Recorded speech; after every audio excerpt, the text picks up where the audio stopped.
మరి ఈ 2024 సంవత్సరం స్వస్తిశ్రీ క్రోధినామ సంవత్సరం మే 1వ తారీఖున గురుడు వృషభ రాశిలోకి ప్రవేశించినటువంటి ముహూర్తంన మనకు 12 రోజులు నర్మదా నది తీరంలో పుష్కరాలు మొదలవుతున్నాయి నదిలో.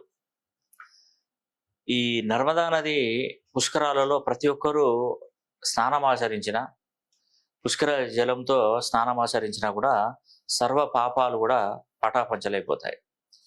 పితృశాపాలు, పితృదోషాలు, కాలసర్ప దోషము, అదేవిధంగా ఈ యొక్క కుజదోషంతో ఇబ్బంది పడుతున్నటువంటి వారు, బాలారిష్ట దోషాలు ఉన్నటువంటి వారికి ఈ నర్మదా నది పుష్కర జలాన్ని కనుక ఒక్కసారి తల మీద జల్లుకున్నట్టయితే వారికి ఉన్నటువంటి పాపాలు, కర్మలు పటాపంచలు.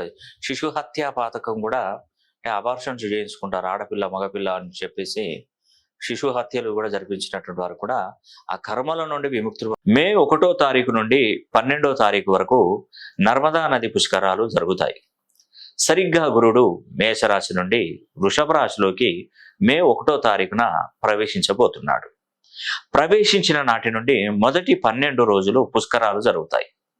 వృషభ రాశిలోకి గురువుడు ప్రవేశించాడు కాబట్టి నర్మదా నది పుష్కరాలు ప్రారంభమవుతాయి. నర్మదా నది తీరమునే ప్రముఖ జ్యోతిర్లింగ క్షేత్రమైన ఓంకారేశ్వర జ్యోతిర్లింగ క్షేత్రం ఉంది. పుష్కరాలలో బీజాక్షరాలు నిమజ్జనం చేసిన వారికి కలిగేటువంటి ప్రయోజనాలు. మీ జాతకాన్ని పూర్తిగా పరిశీలన చేశాక మీ పుట్టుకకు మూలాన్ని వెతుక్కొని తెలుసుకున్న మూలాన్ని మంత్రశక్తిగా అతి పవిత్రమైనటువంటి గోమతి చక్రాలపై లిఖించి వాటిని పుష్కర సమయంలో నిమజ్జనం చేస్తే మనకున్నటువంటి కర్మలు తొలగి అదృష్టవంతులు అవుతాం. అదేవిధంగా పితృశాపాలు తొలగిపోతాయి. పితృకర్మలు, పితృశాపాలు, కాలసర్ప దోష, కుజదోష నివారణ, శిశు హత్యా పాతకం, చెడు దృష్టి నుండి విముక్తి, చేసినటువంటి పాపాలకు ప్రక్షాళన జరిగి లక్ష్మీదేవి అనుగ్రహం కలుగుతుంది.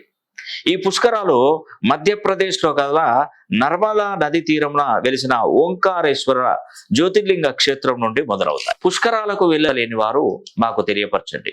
మీ గోత్రనామాల మీద బీజాక్షరాలు లిఖించి నర్మదా నది పుష్కరాలలో నిమజ్జనం చేసి పవిత్ర నర్మదా నది పుష్కర జలాన్ని మీ ఇంటికే అందజేస్తాం. ఈ అవకాశాన్ని ప్రతి ఒక్కరు సద్వినియోగం చేసుకొని మరి వివరాలకై మా ఆఫీసు నెంబర్లకు సంప్రదించండి.